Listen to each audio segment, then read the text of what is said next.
तो देखो, सोलेनोइड मैंने आपको बताया, तो सोलेनोइड एक, उसे इंडक्टर कॉइल भी बोलते हैं। सोलेनोइड के अंदर से अगर आप करंट पास करते हो तो सोलेनोइड के अंदर जो होता है वो मैग्नेटिक फील्ड होता है, और उसके एंड्स पे भी क्या होता है, मैग्नेटिक फील्ड होता है। ठीक है, अंदर कितना मैग्नेटिक फील्ड होगा वो हम देखना चाहेंगे, कितना होगा। वैसे अगर मैं आपको बताऊं तो स्प्रिंग की तरह होता है, जैसे आपने स्प्रिंग देखी होगी। स्प्रिंग आपकी ऐसे होती है, हेलिकल पाथ में होती है। कैसी होती है? हेलिकल पाथ में होती है, स्पाइरल वे में होती है, ऐसे। तो यही आपकी एक सोलेनोइड बोलो, या क्या बोल सकते हैं हम इसको, इंडक्टर कॉइल बोल सकते हैं। कितनी भी नंबर ऑफ टर्न्स हो सकती हैं, 10, 20, 30, 40, 200, 500।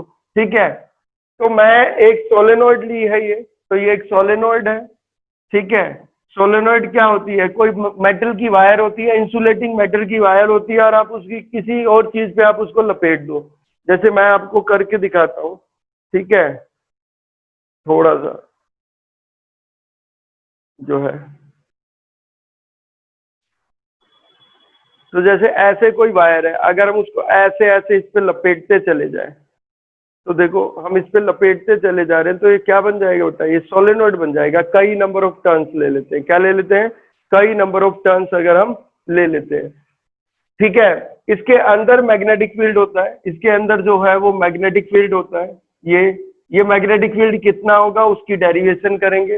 वैसे इसके अंदर जो मैग्नेटिक फील्ड होता है वो होता है म्यू नोट एन आई। कितना होता है? म्यू नोट एन आई। आई होता है करंट, जितना सोलेनोइड के अंदर से पास कर रहा है। सोलेनोइड के अंदर से मान लो कितना करंट पास कर रहा है, आई करंट सोलेनोइड में से पास कर रहा है। कितना करंट सोलेनोइड में से पास कर रहा है? आई करंट सोलेनोइड में से पास कर रहा है। तो आई तो करंट हो गया।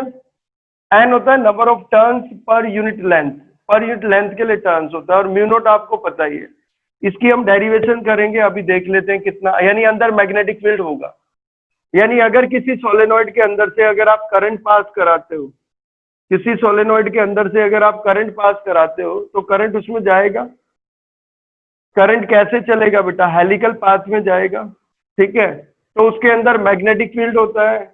और कैसा मैग्नेटिक फील्ड होता है? यूनिफॉर्म मैग्नेटिक फील्ड होता है, यानी कांस्टेंट मैग्नेटिक फील्ड होता है। सोलेनोइड के अंदर मैग्नेटिक फील्ड जो होता है वो कांस्टेंट होता है, यूनिफॉर्म होता है, हर जगह एक समान होता है। ठीक है, अंदर कितना मैग्नेटिक फील्ड होगा, उस मैग्नेटिक फील्ड को हम क्या करना चाहते हैं? फाइंड करना चाहते हैं। तो हम कर सकते हैं, देखते हैं कितना आ जाएगा। मान लो टोटल नंबर ऑफ टर्न्स कितनी हो जाएगी बेटा? नंबर ऑफ टर्न्स, अगर कैपिटल एन क्या है? कैपिटल एन है number of turns. Capital N क्या है?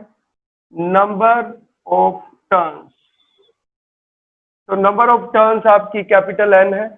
कितनी भी टर्न हो सकती है सोलेनोइड की, सोलेनोइड की कोई भी टर्न हो सकती है, आप जितनी भी लेना चाहो उतनी हो सकती है।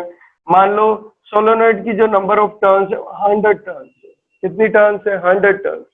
तो टोटल नंबर ऑफ टर्न्स जो हो गई वो कितनी ले ली हमने? कैपिटल एन ले ली।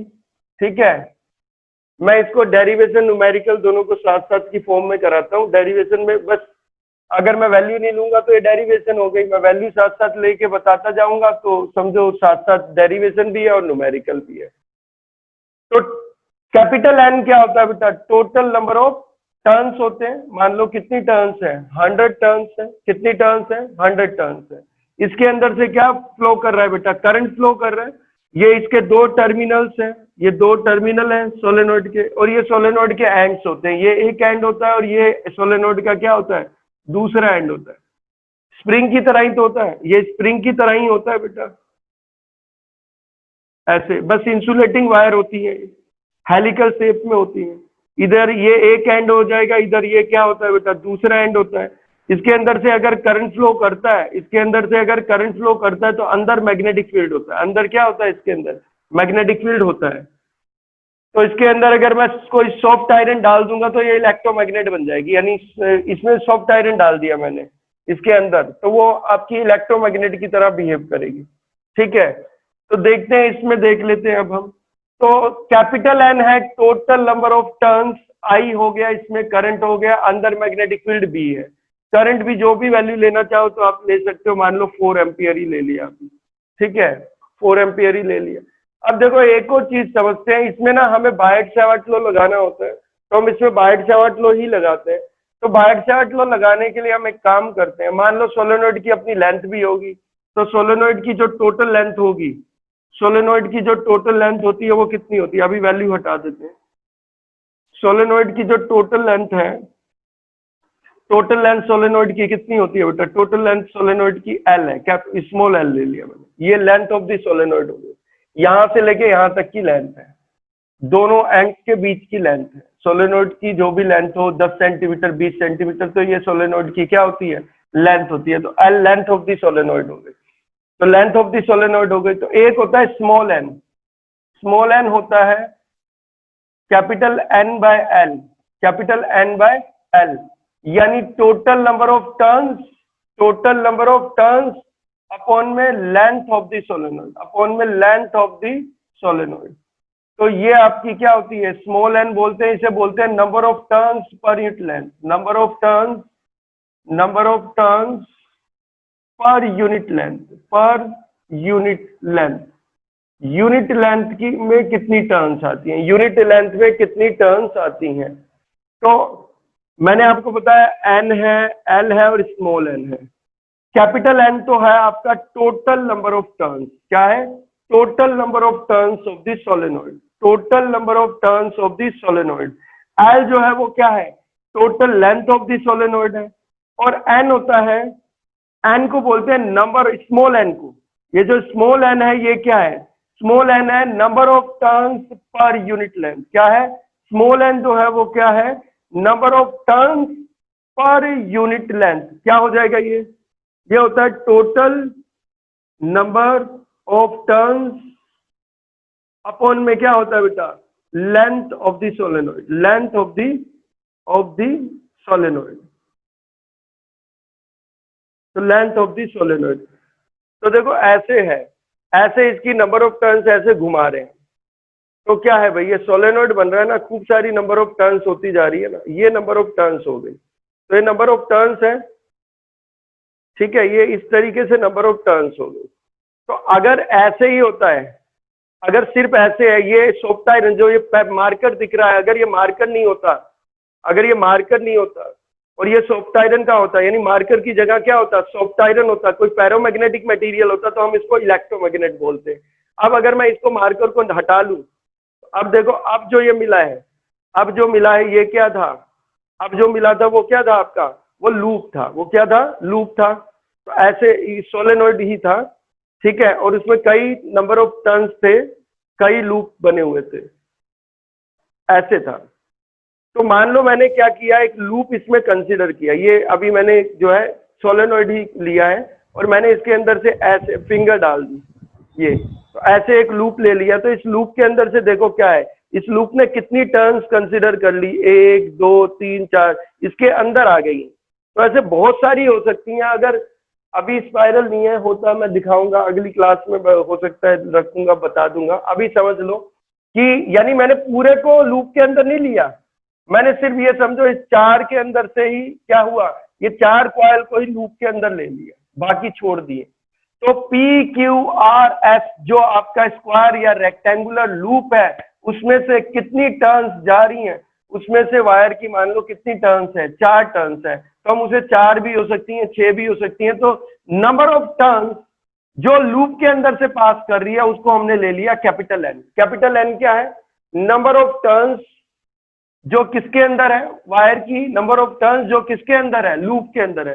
P Q R S loop के अंदर कितनी नंबर ऑफ टर्न्स है? एन नंबर ऑफ टर्न्स है।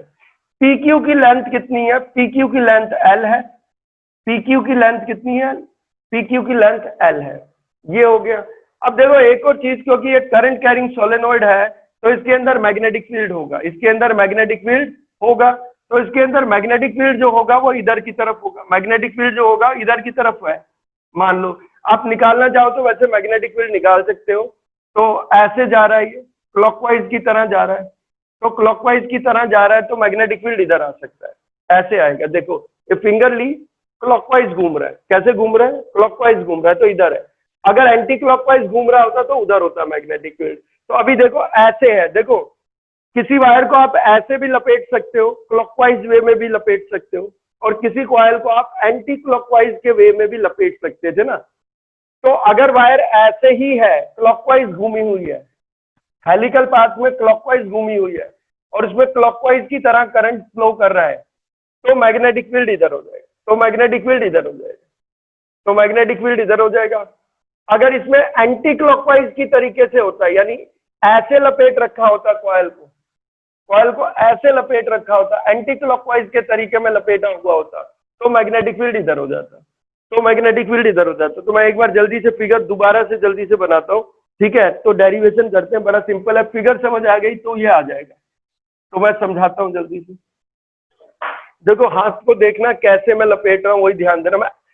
मेरी मर्जी है, मैं सोलेनोइड को क्लॉकवाइज तरीके से लपेट के भी बना सकता था, देखो क्लॉकवाइज ही जा रहा है हाथ, और मेरी मर्जी है मैं इसको एंटी क्लॉकवाइज भी घुमा सकता हूँ। कैसे घुमा सकता हूँ? एंटी क्लॉकवाइज भी घुमा सकता हूँ। देखो एंटी क्लॉकवाइज घुमाया मैंने, तो ये एंटी क्लॉकवाइज में घुमाए, क्लॉकवाइज में घुमाए, ठीक है? तो एंटी क्लॉकवाइज वाला रखते हैं, उसके हिसाब से देख लेते हैं, एंटी क्लॉकवाइज वाला ले लेते हैं, ये लो।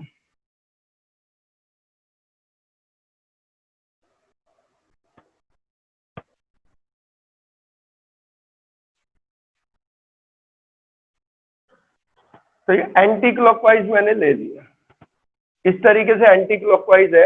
यहां से मान लो करंट हम भेज रहे हैं, तो यहां से हम करंट भेजेंगे, ठीक है? तो ये सोलेनोइड है, तो ये सोलेनोइड है, ये इसके टर्मिनल्स हो गए, तो इन्हें हम टर्मिनल्स बोलते हैं। ये क्या हो गए? इसके एंड हो गए, तो ये इसके एंड्स होते हैं, तो एंड हो गए।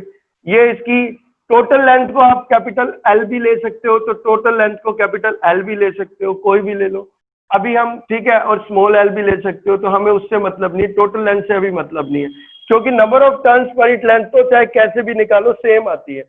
मैंने इसमें करंट जब भेजूंगा, तो मैंने इसमें करंट भेजा, करंट मान लो यहाँ इसको पॉजिटिव टर्मिनल से कनेक्ट किया और इसको नेगेटिव टर्मिनल से कनेक्ट किया, तो करंट फ्लो करेगा फ्रॉम पॉजिटिव टू नेगेटिव।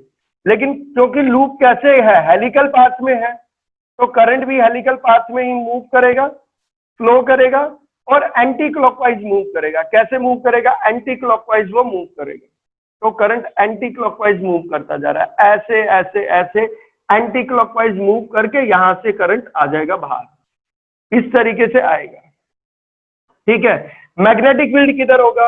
अब अगर हम राइट हैंड लें, फिंगर को घुमाएं एंटी क्लॉकवाइज डायरेक्शन में, किसको घुमा रहे हैं? फिंगर को घुमा रहे हैं एंटी क्लॉकवाइज डायरेक्शन में, तो मैग्नेटिक फील्ड इधर आ रहा है, तो मैग्नेटिक फील्ड इधर आ रहा है, तो क्योंकि देखो अगर एंटी क्लॉकवाइज ऐसे होता, तो एंटी क्लॉकवाइज है लूप, राइट हैंड लिया, एंटी क्लॉकवाइज डायरेक्शन में फिंगर घुमा रहे हैं, तो थंब किधर आ रहा है? बाहर, और इसी को मैंने ऐसे घुमा दिया, तो अब मैग्नेटिक फील्ड इधर है, तो ये भी एंटी क्लॉकवाइज, पर ऐसे नहीं है, ऐसे है। इधर से देखोगे तो ऐसे दिखेगा, एंटी क्लॉकवाइज दिखेगा, तो एंटी क्लॉकवाइज डायरेक्शन में, तो मैग्नेटिक फील्ड इधर की तरफ हो गया। तो मैग्नेटिक फील्ड इधर की तरफ है, कितना है magnetic field? B magnetic field है। यूनिफॉर्म मैग्नेटिक फील्ड होगा अंदर, अंदर क्या होगा? यूनिफॉर्म मैग्नेटिक फील्ड होता है। एक्चुअली होता क्या है, जो एक सोलेनोइड होता है, ये एक बार मैग्नेट की तरह क्या करेगा? बिहेव करेगा। ये सोलेनोइड एक तरीके से बार मैग्नेट की तरह बिहेव करता है। अगर आप कोई सोलेनोइड ले लेते हो, अगर आप सोलेनोइड ले लेते हो और उसके अंदर से करंट क्या करता है? फ्लो करता है। मान लो कितना करंट फ्लो कर रहा है, उसमें से आई करंट क्या कर रहा है? फ्लो कर रहा है। तो आई करंट उसमें से अगर फ्लो कर रहा है, तो मैग्नेटिक फील्ड इधर की तरफ होता है, तो ये वाला जो पोल होता है जस्ट नॉर्थ पोल हो जाता है, ये वाला पोल जस्ट क्या हो जाता है? साउथ पोल हो जाता है। तो आपको एक चीज पता होनी चाहिए, जो मैग्नेटिक फील्ड लाइंस होती हैं वो नॉर्थ पोल से क्या होती है? नॉर्थ पोल से निकलेंगी और साउथ में जाएंगी, और सोलेनोइड के अंदर जो मैग्नेटिक फील्ड लाइंस होंगी वो कहां से निकलेंगी? सोलेनोइड के अंदर साउथ से किधर जाएंगी बेटा? सोलेनोइड के अंदर साउथ से मैग्नेटिक फील्ड लाइंस कहां जाएंगी? नॉर्थ जाएंगी। तो सोलेनोइड के बाहर तो आपको पता ही है, सोलेनोइड के बाहर से, बाहर क्या होगा? सोलेनोइड के बाहर, सोलेनोइड के बाहर मैग्नेटिक फील्ड लाइंस नॉर्थ से ओरिजिनेट होंगी और कहां आ गई बेटा? साउथ में आ जाएंगी। और सोलेनोइड के अंदर साउथ से मैग्नेटिक फील्ड लाइंस कहां चली जाएंगी? नॉर्थ चली जाएंगी। तो ध्यान देना, जो मैग्नेटिक फील्ड लाइंस होती हैं सोलेनोइड के लिए वो क्लोज लूप बनाती हैं, बार मैग्नेट के लिए भी हो, यानी मैग्नेटिक फील्ड लाइंस हमेशा क्लोज लूप बनाती हैं। क्या बनाती हैं? क्लोज लूप बनाती हैं, ठीक है? मैग्नेट के बाहर तो नॉर्थ टू साउथ जाएंगी और मैग्नेट के अंदर साउथ टू नॉर्थ जाएंगी। तो अंदर अगर हम देखते जाएं तो ऐसे बहुत सारा आ जाएगा। तो अगर आप बनाते जाओगे तो ये एक तरीके से किसकी तरह बिहेव करेगी, अगर आप इसको देखोगे तो ये किसकी तरह बिहेव करेगी, ये एक बार मैग्नेट की तरह बिहेव करती है। कैसे बिहेव करती है, ये बार मैग्नेट की तरह बिहेव करती है। तो इस तरीके से बार मैग्नेट की तरह क्या करेगी, बिहेव करेगी। बहुत सारी फील्ड लाइंस अगर आप बनाना चाहो तो बहुत सारी फील्ड लाइंस आप बना सकते हो। तो बहुत सारी फील्ड लाइंस होंगी और कैसे बिहेव करेंगी, बार मैग्नेट की तरह क्या करेंगी, बार मैग्नेट की तरह बिहेव करेंगी। इस तरीके से बिहेव करती है। तो सोलेनोइड भी एक बार मैग्नेट की तरह ही क्या करती है बेटा, बिहेव करती है। इसमें देखते हैं, अब अंदर मैग्नेटिक फील्ड निकालना है तो हमें बायट सावर्ट लॉ लगाना है। बायट सावर्ट लॉ लगाना है तो मैंने बता दिया मैग्नेटिक फील्ड इधर है, क्योंकि एंटी क्लॉकवाइज डायरेक्शन में करंट है तो मैग्नेटिक फील्ड इधर है। तो हम एक काम करेंगे, मैं इसमें एक रेक्टेंगुलर लूप ले रहा हूं। ये मैंने एक लूप ले लिया, ये रेक्टेंगुलर लूप ले लिया। लूप का नाम ले लेते हैं, लूप का नाम रख देता हूं। लूप है P Q R S, ये आपका लूप का नाम हो गया। ठीक है, मैग्नेटिक फील्ड उधर ही है। पी क्यू की लेंथ देख लेते हैं, पी क्यू की लेंथ कितनी होगी। तो पी क्यू की अगर आप लेंथ निकालना चाहते हैं तो पी क्यू की लेंथ को आप कंसीडर कर लो। तो मान लो लूप की जो लेंथ है, लूप की जो लेंथ है, तो पी क्यू की लेंथ यानी लूप की जो लेंथ है उसको हमने स्मॉल एल ले लिया। कितना ले लिया, स्मॉल एल। तो मैंने एक रेक्टेंगुलर क्लोज लूप कंसीडर किया है, चाहे स्क्वायर लूप ले लो। P Q R S, length कितनी हो गई, एल हो गई। मैग्नेटिक फील्ड इधर की तरफ है। अब हम इसके लिए देखते हैं इसके अंदर नंबर ऑफ टर्न्स कितनी है। तो इसके अंदर नंबर ऑफ टर्न्स कितने जा रहे हैं करंट के, वो देख लेते हैं। तो देखो इसमें करंट गया, ऐसे घूम के ऐसे आए, करंट ऐसे निकल रहा है बाहर। एक बार निकला, दो बार निकला, तीन बार, चार बार, पांच बार, छह बार। तो देखो कितनी बार घूम के, एक बार, दो बार, तीन बार घूम घूम के आ रहा है ना। एक बार, दो बार, तीन बार, चार बार, पांच बार, ऐसे घूम के आ रहा है। इस तरीके से है। तो नंबर ऑफ टर्न्स अंदर कितनी है, तो अंदर नंबर ऑफ टर्न्स जो है, जो एनक्लोज कर रखी है लूप ने, number, total number of turns तो बोर्ड पे जो दिख रही है 1 2 3 4 5 6 7 8 9, 9 टर्न है। लेकिन क्या लूप ने 9 टर्न कंसीडर वो क्लोज कर रखी है, नहीं। लूप के लिए 1 2 3 4 5 6 टर्न्स उसने क्या कर रखी हैं, अपने अंदर क्लोज कर रखी हैं। ठीक है, तो उस हिसाब से अगर हम देखें तो नंबर ऑफ टर्न्स जो हो गई इस लूप के अंदर, वो मान लेते हैं n है। n क्या है, नंबर ऑफ टर्न्स। l क्या हो गई बेटा, लेंथ हो गई। l क्या हो गई, लेंथ हो गई। अब एक चीज देखते हैं, हम अगर देखें तो P से पहले Q पे जाएंगे, Q से R, R से S, S से P, तब ये क्लोज लूप बनेगा। P से जाना है Q पे, Q से जाना R पे, R से जाना S पे, S से जाना है P पे। ये हो गया। अच्छा, मैं बायट सावर्ट लॉ बार बार बोल रहा हूँ, हम तो एम्पियर सर्किट लॉ लगा रहे हैं क्योंकि लूप बनाया ना हमने। क्या बनाया है, लूप बनाया हुआ है। ठीक है, तो देख लेते हैं उसी, वही मैं वो बता रहा हूँ, मैंने बायट सावर्ट लॉ वैसे गलती से बोल दिया। देखते हैं इसमें, देख लेते हैं बेटा क्या हो जाएगा। तो इसमें देखो ये आपका P Q R S जो है, ये अगर उस हिसाब से देखें तो ये क्या हो जाएगा आपका, बताओ। तो ये क्या हो जाएगा, ये एम्पेरियन लूप हो जाएगा ना। क्या हो जाएगा, एम्पेरियन लूप हो जाएगा। एक्चुअली सोलेनोइड के अंदर मैग्नेटिक फील्ड बायट सावर्ट लॉ से नहीं निकाल सकते। जो है इसमें मैग्नेटिक फील्ड जो है वो किससे नहीं निकाल सकते, बायट सावर्ट लॉ से नहीं निकाल सकते। तो एम्पियर सर्किटल लॉ से निकालते हैं। किससे निकालते हैं, एम्पियर सर्किटल लॉ से निकालते हैं। तो हम इसमें निकालते हैं, बड़ा आसान है निकालना, कोई बहुत बड़ी चीज नहीं है। ठीक है, तो हम इसको हम क्या करेंगे, ये पूरे लूप के लिए लेंगे। जब भी लूप की बात आती है बेटा तो एम्पियर सर्किटल लॉ ही लगता है, ध्यान देना। कोई भी लूप लेंगे, चाहे सर्कुलर लूप लें, चाहे स्क्वायर लूप लें, चाहे रेक्टेंगुलर लूप लें, तो कौन सा लगता है, एम्पियर सर्किटल लॉ लगता है। ठीक है, वो मैंने गलती से बोल दिया बायट सावर्ट लॉ। अब इधर देख लेते हैं, इसमें आते हैं हम। ठीक है, तो according to Ampere circuital law, according to Ampere circuital law, according to Ampere circuital law, ACL, ampere circuital law की बात कर रहे हैं। बहुत इंपॉर्टेंट है बेटा। एम्पियर सर्किटल लॉ से भी कई डेरिवेशन होती है, मैंने बताया था। एम्पेरियन लूप यहाँ कंसीडर करना पड़ता है। ठीक है, तो अकॉर्डिंग टू ACL यानी according to Ampere circuital law, क्या कहता है ampere circuital law? Ampere circuital law कहता है B.dl का इंटीग्रेशन, B.dl का इंटीग्रेशन ओवर क्लोज लूप कितना होता है? Mu naught times the total current passing through the loop, mu naught times the total current passing through the loop. Line integral of magnetic field induction, line integral of magnetic field induction over a close loop is equal to mu naught times the total current passing through the loop। क्या लगाया मैंने? According to Ampere circuital law, ACL, ampere circuital law के हिसाब से B.dl का integration over close loop कितना है? Mu naught times the total current passing through the loop. देखते हैं बेटा कितना करंट पास कर रहा है। एक में से तो कितना करंट जा रहा है? I करंट जा रहा है। अरे एक में से तो कितना करंट निकल रहा है? एक में से तो I करंट जा रहा है, क्योंकि I ही तो करंट है इसमें। तो टोटल करंट अगर हमें निकालना है तो टोटल करंट हम निकाल सकते हैं।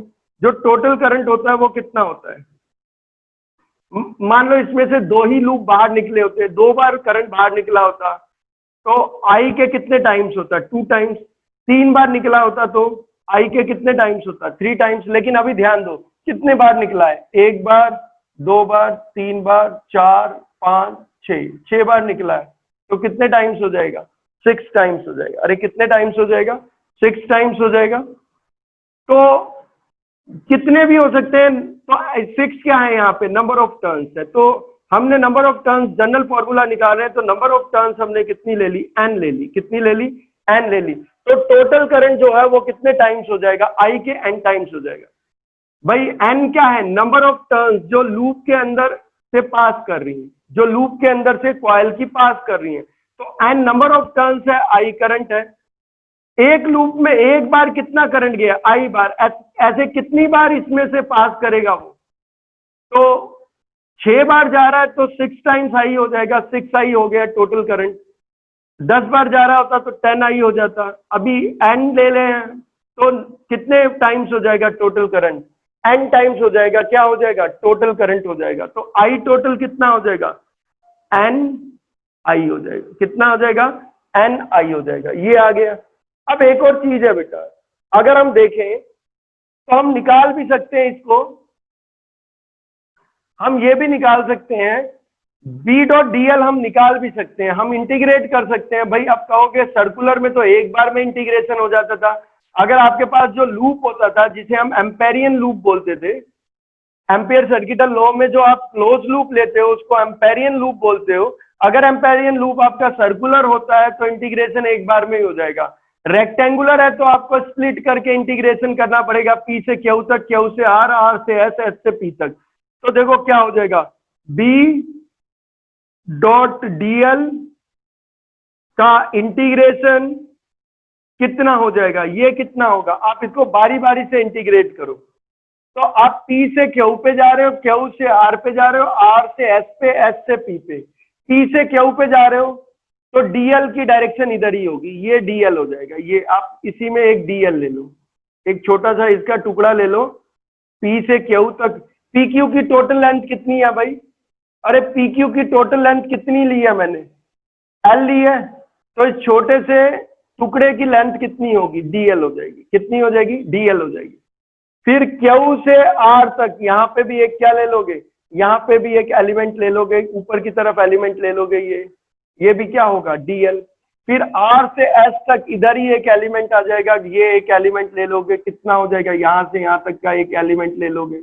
कितना होगा? ये भी dl। फिर S से P तक इधर भी एक एलिमेंट ले लोगे, ये एक एलिमेंट आपने ले लिया, ये आपने एक एलिमेंट ले लिया, ये भी कितना है? dl है। तो ध्यान देना,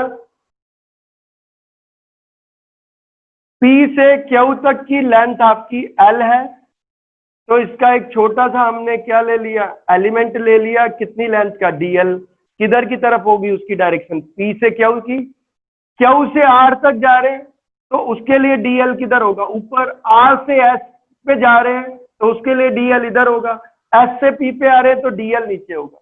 लेकिन मैग्नेटिक फील्ड की डायरेक्शन तो हमेशा इधर होगी। मैग्नेटिक फील्ड की डायरेक्शन तो हमेशा किधर है, इस साइड मैग्नेटिक फील्ड की डायरेक्शन है।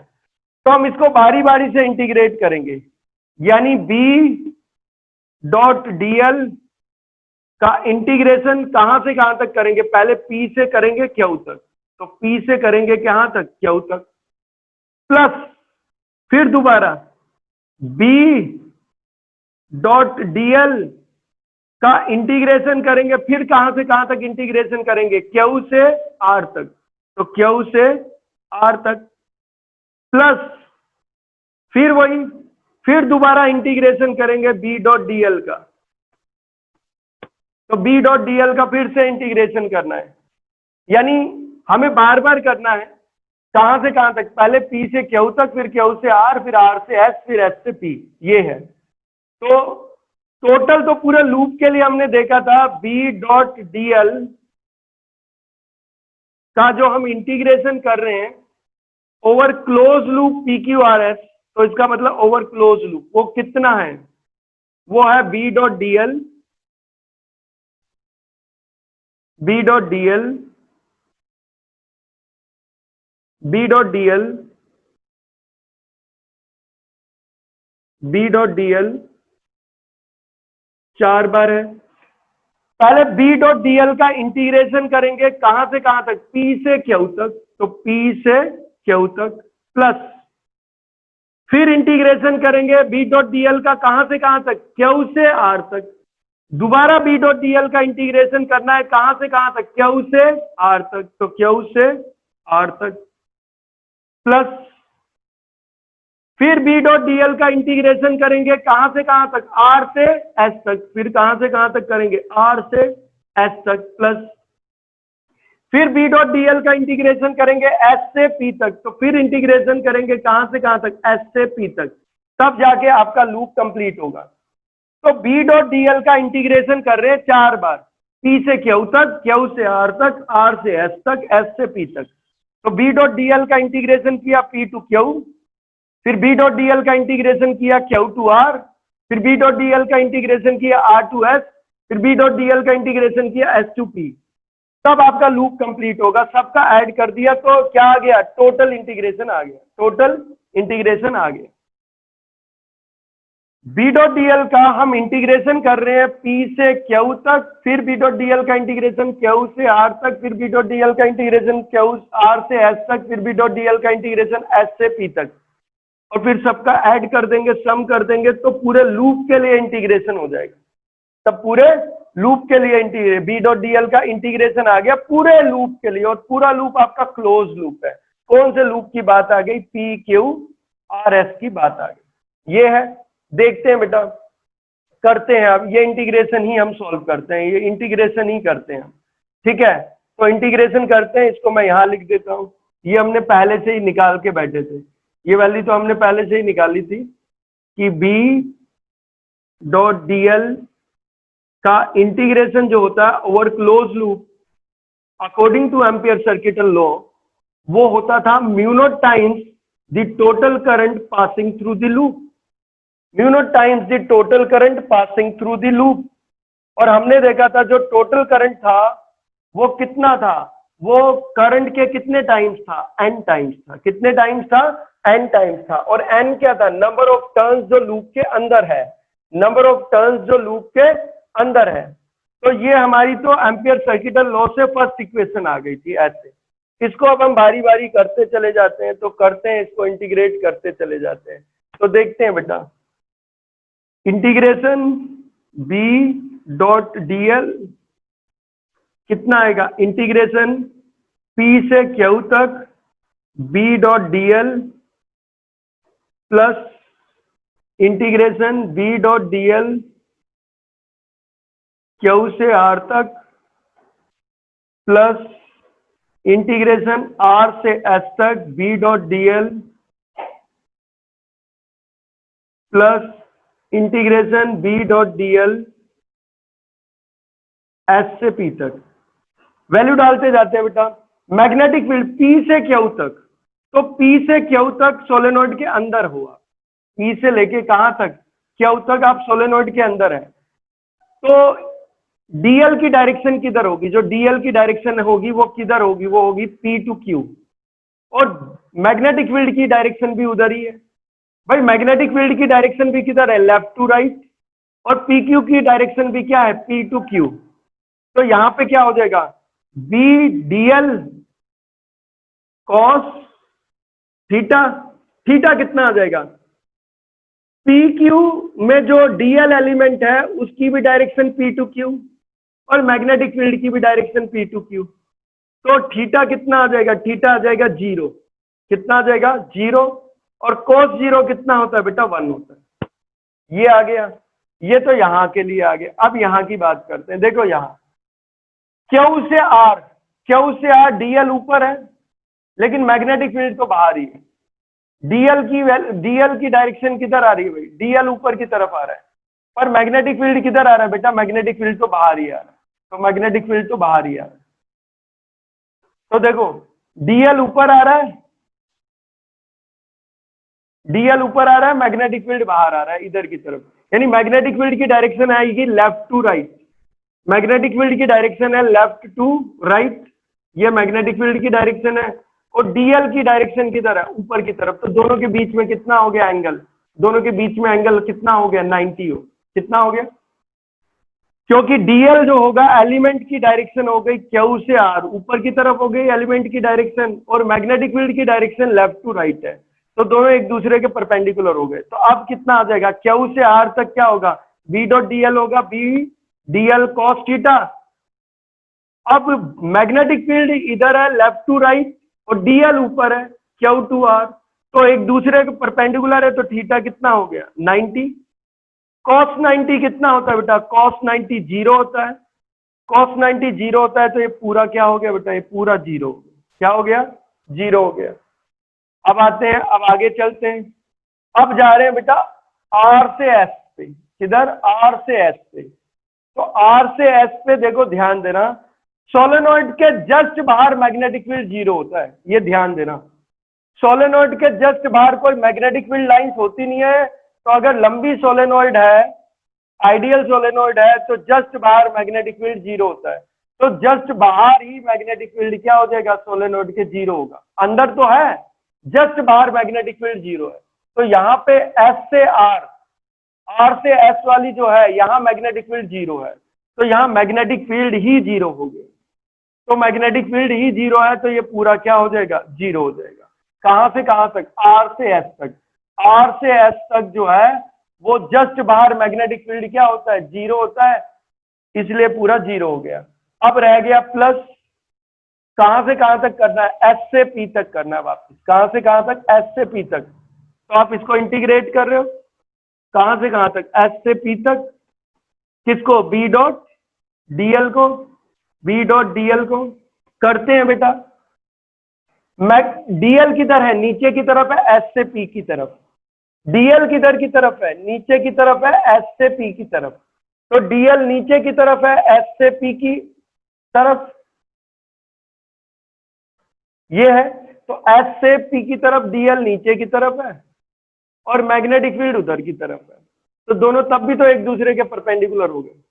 आप खुद ही देखो, मैग्नेटिक फील्ड तो इधर है, ये रहा मैग्नेटिक फील्ड, और डीएल ये रहा नीचे के लिए, डीएल नीचे है। तो ये डीएल हो गया, डीएल नीचे की तरफ आ गया, मैग्नेटिक फील्ड ये रहा, तो मैग्नेटिक फील्ड उधर आ गया। तो दोनों एक दूसरे के क्या हो गए, परपेंडिकुलर हो गए। फिर वही चीज, बी डीएल क्या हो जाएगा, कॉस थीटा। मैग्नेटिक फील्ड इधर, डीएल नीचे, दोनों के बीच एंगल कितना, 90। तो कॉस 90, कॉस 90 कितना होता है भाई, कॉस 90 0।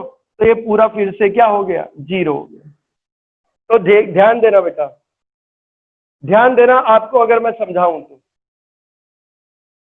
इसका मतलब क्या है, अगर हम P से Q तक जा रहे हैं तो वहां तो मैग्नेटिक फील्ड है, वहां तो मैग्नेटिक फील्ड है। P से Q तक जा रहे हो तो यहां तो मैग्नेटिक फील्ड है। कितना मैग्नेटिक फील्ड है, B मैग्नेटिक फील्ड है। किधर से, लेफ्ट से राइट की तरफ है मैग्नेटिक फील्ड, ठीक है। तो मैग्नेटिक फील्ड है, और डीएल की डायरेक्शन P टू Q है। तो B dot DL, B DL cos theta आता है, बी भी उधर, डीएल भी उधर, तो कितना, थीटा कितना, 0। cos जीरो कितना होता है बेटा, cos जीरो कितना होता है, 1 होता है। लेकिन क्यू से आर तक, क्यू से आर जा रहे हो तो डीएल ऊपर है और मैग्नेटिक फील्ड उधर है, दोनों एक दूसरे के परपेंडिकुलर हैं, तो तब क्या हो जाएगा, तब हो जाएगा बी डीएल कॉस थीटा।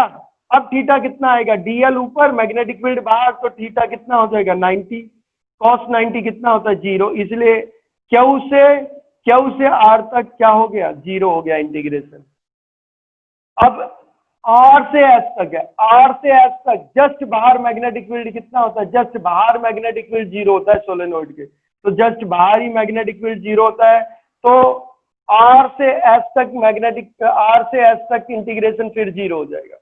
फिर आ जाता है कहां से कहां तक, एस से पी तक की बात हो रही है, तो डीएल नीचे है, मैग्नेटिक फील्ड इधर है, तो एस से पी की तरफ आ रहे हैं, तो डीएल नीचे, मैग्नेटिक फील्ड इधर राइट साइड, तो फिर वही कहानी आ जाएगी, क्या हो जाएगा, एस से पी और बी डीएल और कॉस 90, कॉस 90 फिर से क्या हो जाता है बेटा 0, तो ये पूरा क्या हो जाता है 0, तो ये सारा 0 हो जाता है, ये 0 हो गया, यही आ गया।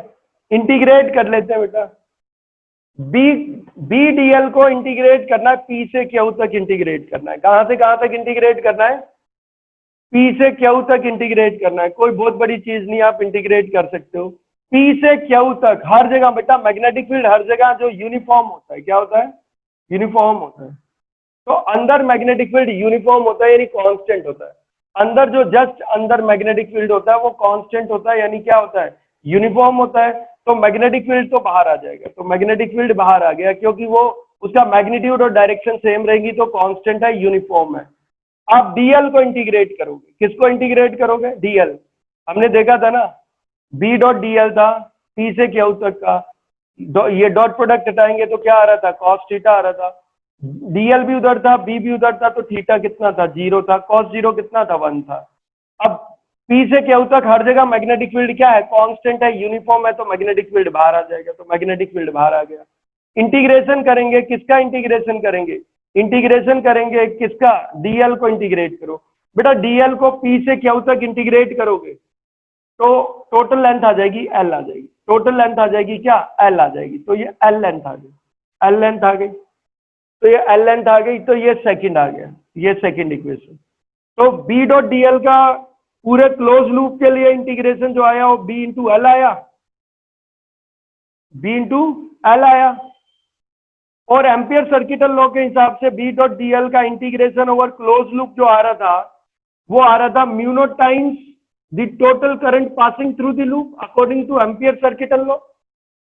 बी डॉट डीएल का इंटीग्रेशन ओवर क्लोज लूप किसके बराबर था, mu naught times the total current passing through the loop, loop में से टोटल कितना करंट पास कर रहा है, करंट पास कर रहा है आई, और नंबर ऑफ टर्न्स कितनी है बेटा, नंबर ऑफ टर्न्स एन है, तो कितना हो गया, टोटल करंट हो जाएगा एन आई, कितना हो जाएगा एन आई, तो ये हो गया आपका फर्स्ट और सेकंड से अगर हम देखें तो सेकंड की वैल्यू फर्स्ट में डाल देते हैं, बी डॉट डी एल का इंटीग्रेशन ओवर क्लोज लूप की वैल्यू डाल रहे हैं, कितनी आई है, वो आई है बी एल आ गई, कितनी आ गई वैल्यू, बी एल आ गई, ये आ गया, तो कितना हो जाएगा बी एल इक्वल टू कितना आ गया बेटा, म्यू नॉट एन आई। दिक्कत है तो कोई बहुत बड़ी दिक्कत नहीं थी, ध्यान देना, बी डॉट डी एल का integration over close loop equal to B dot D L का इंटीग्रेशन ओवर क्लोज लूप था, ये तो होगा ही। बी डॉट डीएल का integration over close loop Ampere circuital law के हिसाब से कितना था, म्यू नॉट टाइम्स था कितना, total current, mu naught times था कितना, टोटल करंट, और टोटल करंट कितना था, वायर में से जितना करंट जा रहा है उसके कितने टाइम्स, एन टाइम्स, तो एन आई जो है वो टोटल करंट था। फिर बी डॉट डीएल का इंटीग्रेशन हमने पूरे लूप के लिए निकाला, तो पूरे लूप के लिए हमने बी डॉट डीएल का इंटीग्रेशन निकाला है, क्या था बी डॉट डीएल के लिए, पूरा लूप के लिए इंटीग्रेशन क्या आया था, B dot dl plus B dot dl plus B dot dl plus B dot dl, 4 बार करेंगे, कहां से कहां तक था बेटा, अगर हम सबको करें तो पी से क्यू तक, क्यू से आर तक, आर से एस तक, एस से पी तक। हमने देखा ये क्यू से आर तक 0, आर से एस तक 0, एस से पी तक 0, तो ये सब तो 0 ही था, यानी इतना था। कितना आया ये बी डॉट डी एल का इंटीग्रेशन आर से क्यू तक। फिर हमने देखा आर से क्यू तक कह रहा, पी से क्यू तक, पी से क्यू तक ये आया। हमने देखा बी भी इधर है, डीएल भी इधर है, बी भी इधर है और डीएल भी इधर है, तो कितना था ये बी डीएल और cos theta. B left to right direction है मैग्नेटिक फील्ड की, डीआर भी उधर है, तो थीटा कितना था 0, कॉस 0 कितना था। मैग्नेटिक फील्ड तो सोलेनॉइड के अंदर कांस्टेंट होता है, तो यूनिफॉर्म है, तो बाहर आ जाएगा इंटीग्रेशन से। डीएल को इंटीग्रेट कर दोगे पी से क्यू तक, डीएल को इंटीग्रेट करोगे पी से क्यू तक, तो ये इंटीग्रेशन जो आ रहा था वो एल आ रहा था। कितना आ रहा था एल, तो कितना आ जाएगा बी एल, ये आ गया। एल इधर भेज देते तो एल इसके अपॉन में चला जाएगा, तो एल इसके अपॉन में चला गया। कितना आ जाएगा, तो मैग्नेटिक फील्ड जो आ जाएगा वो आ जाएगा mu naught N by L और आई। एन बाय एल मैंने पहले ही बता दिया, एन बाय एल होता है स्मॉल एन, जिसे हम कहते हैं number of turns per unit length. क्या बोलते हैं, number of turns per unit length.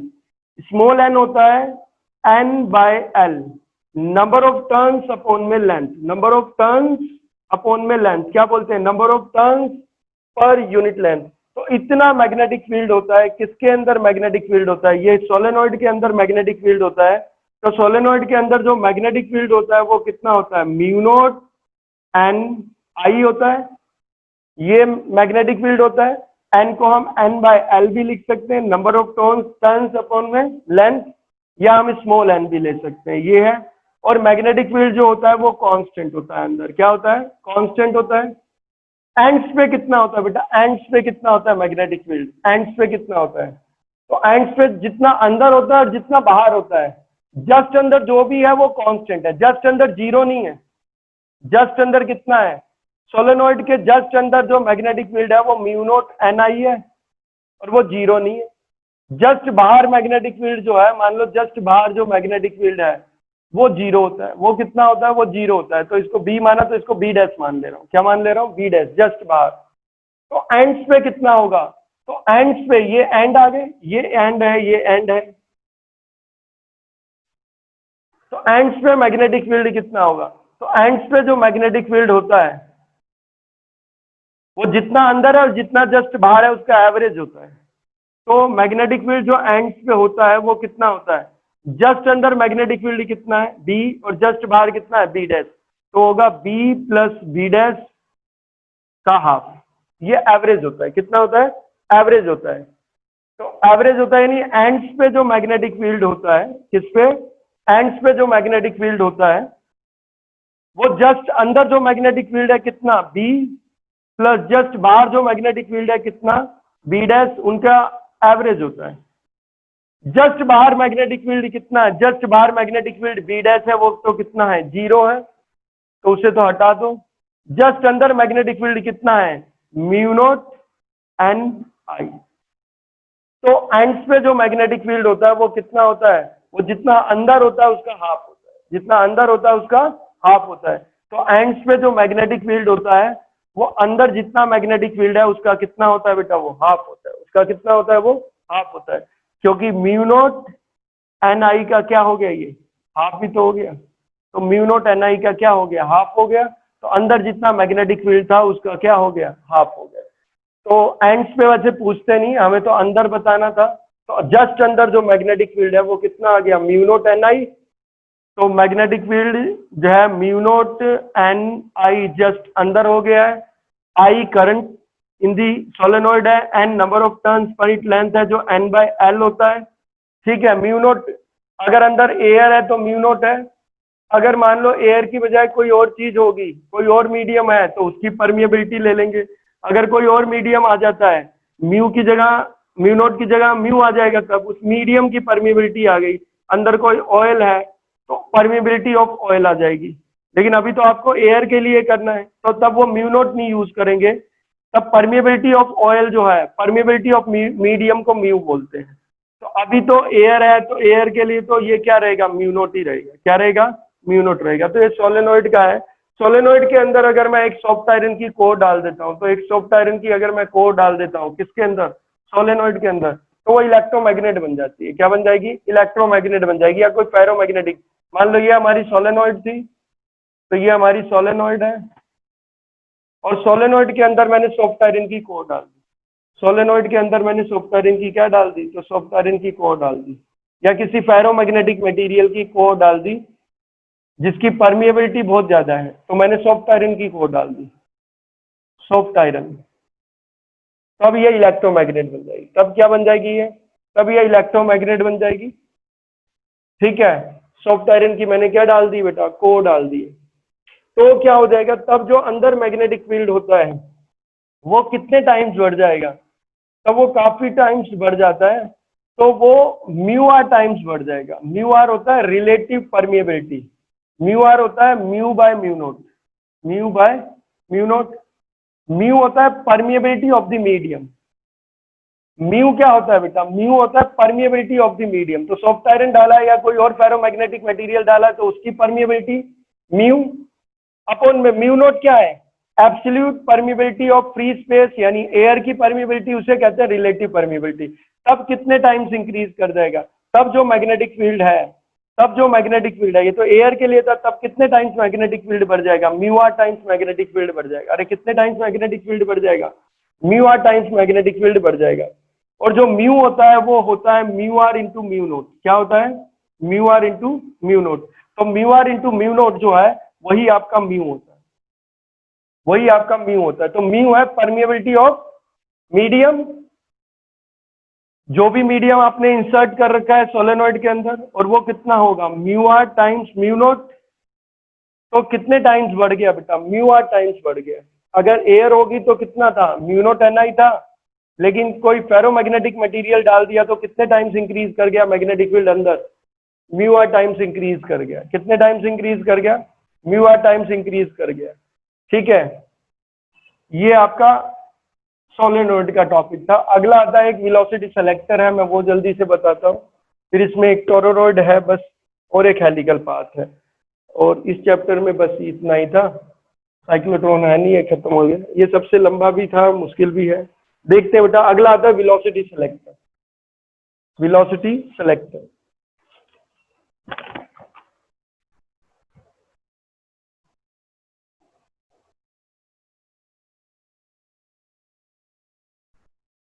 Velocity selector बोलो या वेलोसिटी फिल्टर भी बोलते हैं, वेलोसिटी सेलेक्टर बोलो या वेलोसिटी फिल्टर भी बोलते हैं, कुछ भी बोलो। हालांकि ये टॉपिक कभी बोर्ड में पूछा तो नहीं गया। ठीक है, लॉरेंस फोर्स पे ही वर्क करता है। मैंने लॉरेंस फोर्स आपको समझाया था, तो वेलोसिटी सेलेक्टर का थोड़ा आइडिया वहां दे दिया था मैंने। ठीक है, तो लॉरेंस फोर्स क्या होता है, अगर कोई चार्ज पार्टिकल ऐसे स्पेस में मूव कर रहा होता है जहां पे इलेक्ट्रिक फील्ड और मैग्नेटिक फील्ड दोनों ही प्रेजेंट होते हैं साइमल्टेनियसली, तो उस पर जो नेट फोर्स लगता है, यानी मैग्नेटिक फोर्स और इलेक्ट्रिक फोर्स का जो वेक्टर सम होता है, जो नेट फोर्स होता है, वो लॉरेंस फोर्स होता है। तो ये उसी पे काम करता है। ठीक है, तो इसको देख लेते हैं। इसको वेलोसिटी सेलेक्टर भी बोलते हैं, इसे वेलोसिटी फिल्टर भी बोलते हैं, तो वेलोसिटी फिल्टर भी बोल सकते हैं। समझते हैं कैसे काम करता है। एक बड़ा सा कंटेनर होता है, तो ये बड़ा सा कंटेनर होता है, तो ये एक बड़ा सा कंटेनर है। ठीक है, कंटेनर है। बोर्ड में तो ऐसे मैंने स्क्वायर की तरह बना दिया है, ये कंटेनर आप समझो, 3D में है, तो ये पूरा एक कंटेनर है। ठीक है, पूरा एक कंटेनर है।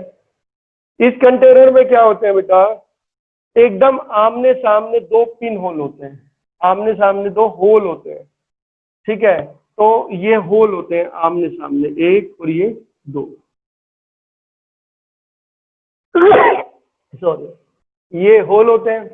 अब इसमें अगर हम देखें, इसमें देखो होता क्या है, ये जो स्पेस है कंटेनर के अंदर का जो स्पेस है, यहाँ मैग्नेटिक एज वेल एज जो है इलेक्ट्रिक फील्ड दोनों प्रेजेंट होता है। तो मैग्नेटिक फील्ड भी होगा, इलेक्ट्रिक फील्ड भी होगा। तो ध्यान देना, मैग्नेटिक इलेक्ट्रिक फील्ड के बीच में कोई भी एंगल हो सकता है। इस डायरेक्शन में मान लो इलेक्ट्रिक फील्ड है और इस डायरेक्शन में मैग्नेटिक फील्ड है, तो इनके बीच में एंगल तो कोई भी हो सकता है। लेकिन अगर इनके बीच का ये एंगल कितना हो जाए, अगर इनके बीच का एंगल कितना हो जाए, 90 हो जाए, अरे इनके बीच का एंगल कितना हो जाए, 90 हो जाए, किसके बीच का एंगल, इलेक्ट्रिक और मैग्नेटिक फील्ड के बीच का एंगल कितना हो जाए, 90 हो जाए, तब हम इसको बोलते हैं क्रॉस फील्ड। क्या बोलते हैं बेटा, क्रॉस फील्ड बोलते हैं। तो ये क्रॉस फील्ड होता है अगर एंगल 90 हो जाए। 90 से कम हो तो कोई फर्क नहीं पड़ता, 90 से कम या 90 से ज्यादा है तो नहीं बोलेंगे, ठीक है। लेकिन अगर एंगल 90 हो यानी इलेक्ट्रिक फील्ड मैग्नेटिक फील्ड एक दूसरे के परपेंडिकुलर हो तो उसको बोलते हैं हम क्रॉस फील्ड। क्या बोलते हैं, क्रॉस फील्ड बोलते हैं। तो देखो यहाँ हम यहाँ क्रॉस फील्ड ही यूज करेंगे। मान लो मैग्नेटिक फील्ड जो है, मैंने आपको बताया था बोर्ड के अंदर अगर मैग्नेटिक फील्ड लाइंस जा रही हैं, बोर्ड के अंदर अगर मैग्नेटिक फील्ड लाइंस जा रही हैं, अंदर जा रही हैं, तो क्रॉस से दिखाते हैं। तो ये मैग्नेटिक फील्ड को दर्शाता है, तो ये मैग्नेटिक फील्ड को डिनोट करता है किस डायरेक्शन में मैग्नेटिक फील्ड, इनवर्ड नॉर्मल है। किधर है, इनवर्ड नॉर्मल है, मैग्नेटिक फील्ड इनवर्ड नॉर्मल है। तो इनवर्ड नॉर्मल मैग्नेटिक फील्ड है। अगर डॉट होता तो, अगर डॉट लेते तो, अगर डॉट लेते तो क्या होता, अगर डॉट लेते तो मैग्नेटिक फील्ड आउटवर्ड नॉर्मल होता। क्या होता, आउटवर्ड नॉर्मल होता। तब ये आउटवर्ड नॉर्मल हो जाता, मैग्नेटिक फील्ड बाहर की तरफ हो जाता, आउटवर्ड नॉर्मल हो जाता, ठीक है। तो वो आप जैसे भी मर्जी, आपको तो बोर्ड के परपेंडिकुलर बनाना है, तो बोर्ड के परपेंडिकुलर बनाना है, इनवर्ड नॉर्मल बनाना है तो क्रॉस बना दो, और आउटवर्ड नॉर्मल बनाना है तो डॉट बना दो। क्या बना दो, डॉट बना दो। तो मैं क्रॉस ही बना दे रहा हूं, तो यहाँ क्रॉस बना दे रहा हूं इस स्पेस के अंदर, कंटेनर के अंदर, ये मैंने क्रॉस दिखा दिया। इक्वल डिस्टेंस पे ही दिखाओगे क्योंकि यूनिफॉर्म क्या है, मैग्नेटिक फील्ड है। कैसा मैग्नेटिक फील्ड है भाई, यूनिफॉर्म मैग्नेटिक फील्ड है। तो ये मैग्नेटिक फील्ड हो गया, ये क्या हो गया, मैग्नेटिक फील्ड है। तो ये मैग्नेटिक फील्ड है। अब देखो एक चीज, अगर कोई चार्ज पार्टिकल इसके अंदर मूव करेगा किसी v वेलोसिटी से, किसी v वेलोसिटी से, तो उस पर तो मैग्नेटिक फील्ड लगेगा, मैग्नेटिक फोर्स लगेगा, क्योंकि मैग्नेटिक फील्ड के अंदर मूव कर रहा है तो उस पर मैग्नेटिक फोर्स लगेगा।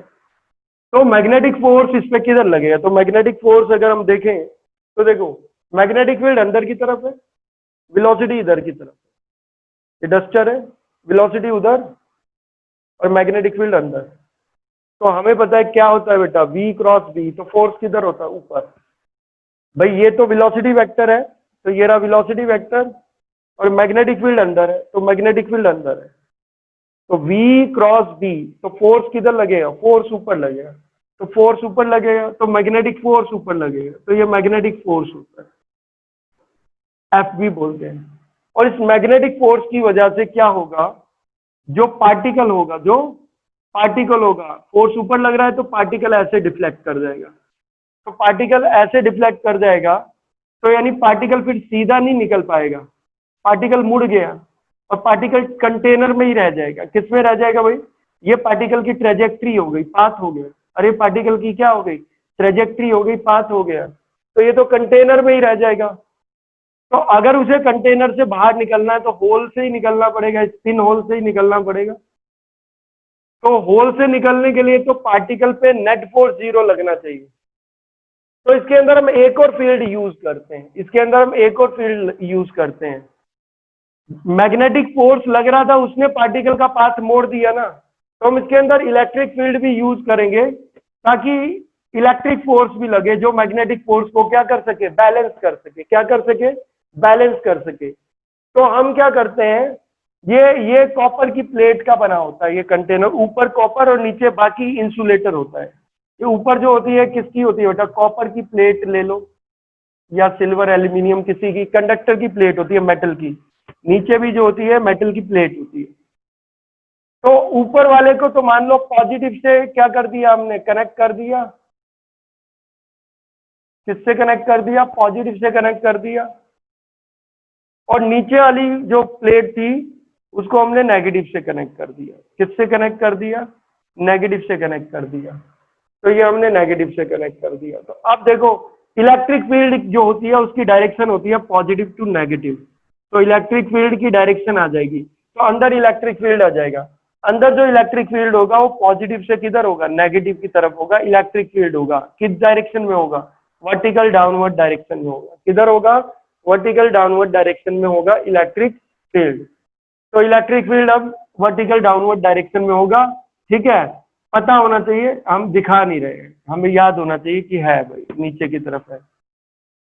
अब देखो होता क्या है, हम एक चार्ज पार्टिकल, अब ये जो स्पेस है, अब ये जो स्पेस है, अब इस स्पेस में दो फील्ड है, एक तो मैग्नेटिक फील्ड है और एक इलेक्ट्रिक फील्ड है। मैग्नेटिक फील्ड किधर है बेटा? इनवर्ड नॉर्मल है। मैग्नेटिक फील्ड किधर है? इनवर्ड नॉर्मल है।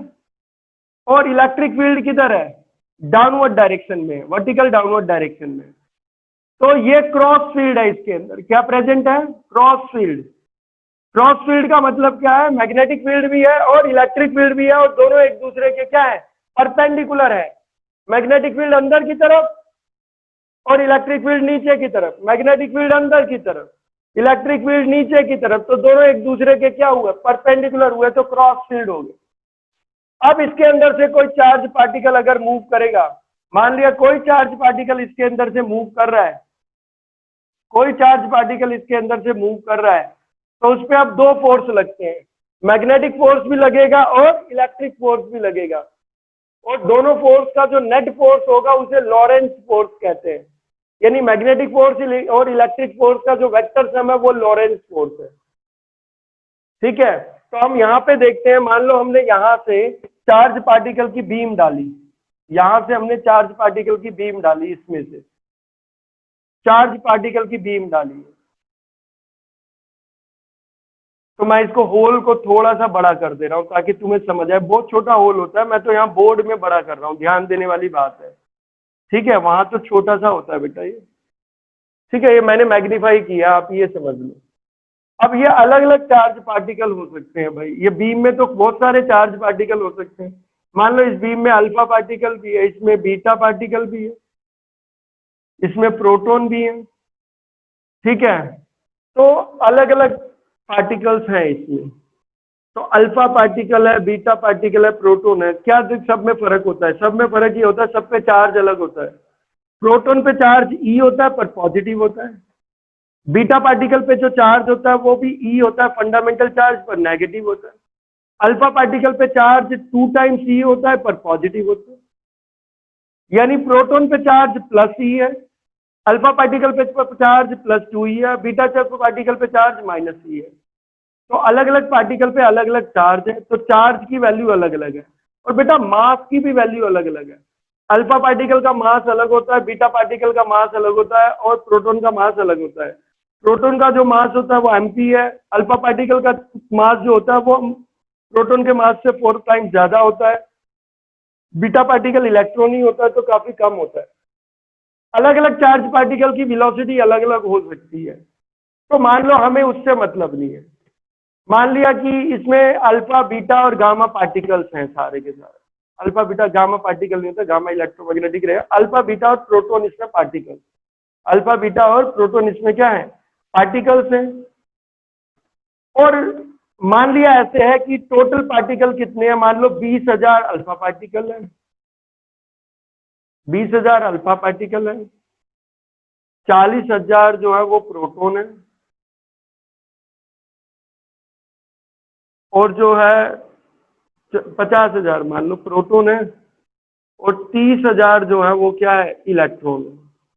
तो ये इलेक्ट्रॉन होगा, इस तरीके से है। पता चला इनमें से 10,000 अल्फा पार्टिकल की, 5,000 बीटा पार्टिकल की, और 2,000, या इन दो को ही कंसिडर कर लो अभी, ये लो ऐसे ही कर लो, मान लो टोटल 70,000 ही, दो ही ले लेते हैं, अल्फा पार्टिकल और प्रोटॉन ले लेते हैं। तो टोटल 70,000 पार्टिकल है, 20,000 अल्फा और 50,000 प्रोटॉन। 10,000 अल्फा पार्टिकल और 5,000 प्रोटॉन की वेलोसिटी सेम है, की वेलोसिटी सेम है। यानी 15,000 ऐसे पार्टिकल्स हैं, 5,000 प्रोटॉन और 10,000 अल्फा पार्टिकल, जिनकी वेलोसिटी सेम है, जिनकी वेलोसिटी सेम है। मान लो इनकी वेलोसिटी कितनी है? 40 मीटर पर सेकेंड है। अरे कितनी है? 40 मीटर पर सेकेंड है। यानी 50,000 प्रोटॉन में से 5,000 प्रोटॉन और 20,000 में से 10,000 प्रोटॉन ओ 10,000 अल्फा पार्टिकल की वेलोसिटी सेम है। 20,000 अल्फा पार्टिकल में से 10,000 अल्फा पार्टिकल की वेलोसिटी सेम है। 50,000 प्रोटॉन में से 5,000 प्रोटॉन की वेलोसिटी क्या है, सेम है। यानी 15,000, यानी टोटल 70,000 चार्ज पार्टिकल में से 15,000 चार्ज पार्टिकल्स है जिनकी वेलोसिटी सेम है, 40 मीटर पर सेकेंड है। उसमें से 5,000 प्रोटॉन के और 10,000 अल्फा पार्टिकल्स है। तो इससे मतलब नहीं है वो अल्फा पार्टिकल है कि वो प्रोटॉन है कि वो कोई और पार्टिकल है, उससे मतलब नहीं। इस 40 मीटर पर सेकेंड वाले सब, यानी इन 15,000 अल्फा पार्टिकल और प्रोटॉन को मुझे बाहर निकलवाना है, जिनकी वेलोसिटी क्या है 40 मीटर पर सेकेंड है, उनको बाहर निकलवाना है। और बाकी 70,000 में से बाकी किसी की 35 मीटर पर सेकेंड थी, किसी की 20 मीटर पर सेकेंड थी, किसी की 50 मीटर पर सेकेंड थी, उनको मुझे बाहर नहीं निकलवाना। तो मैं एक काम करूंगा, मैं इस तरीके से इलेक्ट्रिक फील्ड और मैग्नेटिक फील्ड सेट करूंगा, मैं इस तरीके से इलेक्ट्रिक फील्ड और मैग्नेटिक फील्ड सेट करूंगा कि जो नेट फोर्स हो जाए इन पार्टिकल्स पे जिनकी वेलोसिटी 40 मीटर पर सेकेंड है, इन पे नेट लॉरेंस फोर्स, यानी लॉरेंस फोर्स इन पे 0 हो जाए। मैं समझा देता हूं कैसे हो जाएगा। भाई मान लो ये एक चार्ज पार्टिकल था जिसपे चार्ज कितना था, क्यू। तो मान लिया ये एक चार्ज पार्टिकल है जिसपे चार्ज कितना है, क्यू। इसकी वेलोसिटी इस डायरेक्शन में है, मान लो कितनी वेलोसिटी है, v वेलोसिटी है। मैग्नेटिक फील्ड किधर है बेटा, मैग्नेटिक फील्ड अंदर है। तो मैग्नेटिक फील्ड अंदर है क्योंकि क्रॉस से दिखाया गया है, तो क्रॉस के लिए क्या, मैग्नेटिक फील्ड अंदर, वेलोसिटी वेक्टर इधर। तो वेलोसिटी वेक्टर इधर और मैग्नेटिक फील्ड अंदर, तो क्या होगा, v क्रॉस d। तो मैग्नेटिक फील्ड किधर है बेटा, मैग्नेटिक फील्ड अंदर की तरफ है। तो मैग्नेटिक फील्ड अंदर की तरफ है, क्रॉस है, और वेलोसिटी वेक्टर इधर है। तो v क्रॉस d। फोर्स किधर है बेटा, मैग्नेटिक फोर्स किधर आएगा, तो मैग्नेटिक फोर्स ऊपर आएगा। तो मैग्नेटिक फोर्स तो ऊपर आ गया, ये मैग्नेटिक फोर्स हो गया। एफ बी लिख दे रहा हूं मैं इसे, एफ बी। एफ बी मतलब क्या, ये मैग्नेटिक फोर्स क्या है, मैग्नेटिक फोर्स। तो ये मैग्नेटिक फोर्स हो गया। इलेक्ट्रिक फील्ड किधर है भाई इसमें, तो इलेक्ट्रिक फील्ड जो है इसमें नीचे की तरफ है। तो इलेक्ट्रिक फील्ड इसमें नीचे की तरफ है क्योंकि इलेक्ट्रिक फील्ड की डायरेक्शन होती है positive to negative. Electric field नीचे है, मैग्नेटिक फील्ड अंदर है, दोनों एक दूसरे के परपेंडिकुलर है। मैग्नेटिक फील्ड अंदर, इलेक्ट्रिक फील्ड नीचे, दोनों एक दूसरे के परपेंडिकुलर है, तो क्रॉस फील्ड है। मैंने पहले ही बताया, इलेक्ट्रिक फील्ड नीचे जा रहा है, positive to negative, electric field positive to negative, magnetic field अंदर, तो दोनों एक दूसरे के परपेंडिकुलर है, क्रॉस फील्ड है। तो इलेक्ट्रिक फील्ड भी तो चार्ज पार्टिकल पे फोर्स लगाएगा, तो चार्ज पार्टिकल पे फोर्स किधर लगेगा, इलेक्ट्रिक फील्ड की वजह से। इलेक्ट्रिक फील्ड की डायरेक्शन में लगेगा पॉजिटिव चार्ज पार्टिकल पे, कितना लगेगा, ये इलेक्ट्रिक फोर्स लगेगा। इलेक्ट्रिक फोर्स को एफ ई लिख दे, ये कौन सा फोर्स है भैया, ये इलेक्ट्रिक फोर्स है। क्या है ये, इलेक्ट्रिक फोर्स है। तो ये इलेक्ट्रिक फोर्स हो गया, किधर लग रहा है बेटा, नीचे। तो आपको पता है डायरेक्शन में तो मैग्नेटिक फोर्स ऊपर और इलेक्ट्रिक फोर्स नीचे। हमने लॉरेंस फोर्स पढ़ा था, एक लॉरेंस फोर्स। तो लॉरेंस फोर्स जो होता था वो नेट फोर्स होता था, यानी मैग्नेटिक फोर्स और इलेक्ट्रिक फोर्स का वेक्टर सम होता था। क्या होता था, वेक्टर सम होता था, वेक्टर सम होता था। अगर इस चार्ज पार्टिकल पे मैग्नेटिक फोर्स ज्यादा लगेगा, अगर मैग्नेटिक फोर्स इलेक्ट्रिक फोर्स से ज्यादा होगा तो चार्ज पार्टिकल ऊपर डिफ्लेक्ट कर जाएगा। क्यों कर जाएगा, मैं समझाता हूं। अगर मैग्नेटिक फोर्स का मैग्नीट्यूड, मैग्नेटिक फोर्स और इलेक्ट्रिक फोर्स एक दूसरे के अपोजिट है, पर मैग्नेटिक फोर्स का मैग्नीट्यूड इलेक्ट्रिक फोर्स से ज्यादा है, तो नेट फोर्स जो आएगा वो ऊपर की तरफ ही आएगा, नेट फोर्स मैग्नेटिक फोर्स की डायरेक्शन में, और चार्ज पार्टिकल ऊपर की तरफ डिफ्लेक्ट कर जाएगा, चार्ज पार्टिकल ऊपर की तरफ डिफ्लेक्ट कर जाएगा। तो वो अपना पाथ बदल लेगा, तो वो स्ट्रेट पाथ में ट्रेवल नहीं करेगा, फिर कर्व हो जाएगा पाथ उसका। तो पाथ कर्व हो जाएगा, स्ट्रेट पाथ नहीं होगा, तो बाहर निकलने की वजह अंदर कंटेनर में ही रह जाएगा। अगर इलेक्ट्रिक फोर्स मैग्नेटिक फोर्स से ज्यादा हो जाएगा, अगर इलेक्ट्रिक फोर्स मैग्नेटिक फोर्स से ज्यादा हो जाएगा तो नेट फोर्स नीचे लगेगा, इलेक्ट्रिक फोर्स की डायरेक्शन में लगेगा, तब भी वही दिक्कत आएगी। तब क्या हो जाएगा, तब नीचे नेट फोर्स लगेगा तो चार्ज पार्टिकल नीचे की तरफ बेंड कर जाएगा, फोर्स की वजह से क्या हो जाता है बेटा, उसका पाथ बदल जाएगा। तो अब वो स्ट्रेट पाथ में नहीं रहेगा, वो क्या हो जाएगा, कर्व्ड पाथ में हो जाएगा, ऐसे चला जाएगा, तो भी वो कंटेनर में ही रह जाएगा, बाहर नहीं निकल सकता, होल तो ये रहा। तो अगर इसे बाहर निकलना है, इस चार्ज पार्टिकल को बाहर निकलना है, तो नेट फोर्स इस पे 0 होना चाहिए, यानी net Lorentz force, net force यानी लॉरेंज फोर्स, नेट फोर्स यानी लॉरेंज फोर्स इस पे 0 होना चाहिए। तो ये लॉरेंज फोर्स इस पे 0 होना चाहिए, यानी नेट फोर्स इस पे 0 होना चाहिए। तो नेट फोर्स 0 जब होगा, जब मैग्नेटिक फोर्स और इलेक्ट्रिक फोर्स, मैग्नेटिक फोर्स और इलेक्ट्रिक फोर्स एक दूसरे के मैग्नीट्यूड में इक्वल हो और डायरेक्शन में अपोजिट हो।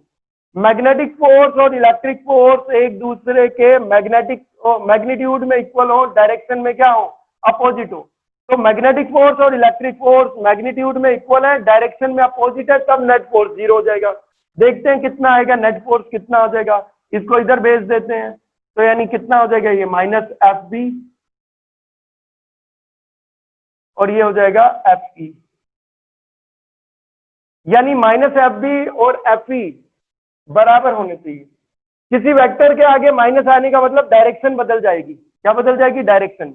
अगर मैं दोनों का, इसका मतलब क्या है, इलेक्ट्रिक फोर्स और मैग्नेटिक फोर्स एक दूसरे का अपोजिट होने चाहिए, जिस डायरेक्शन में इलेक्ट्रिक फोर्स होना चाहिए उसके अपोजिट डायरेक्शन में मैग्नेटिक फोर्स होना चाहिए।